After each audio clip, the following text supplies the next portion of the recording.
তাআলা কিয়ামতের ময়দানে পাঁচটা প্রশ্ন করবেন একটা এক।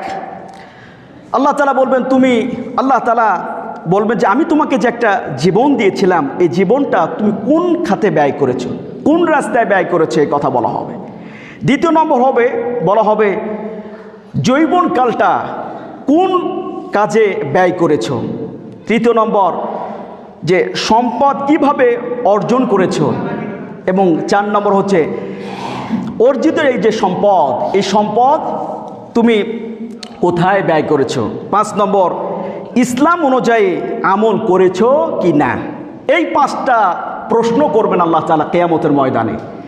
এই 5টা প্রশ্নর জবাব যদি কোনো বান্দা না দিতে পারে, তাহলে সে সেখান থেকে চুল পরিমাণ নড়তে পারবে না। সকলে বলি নাউযু বিল্লাহ।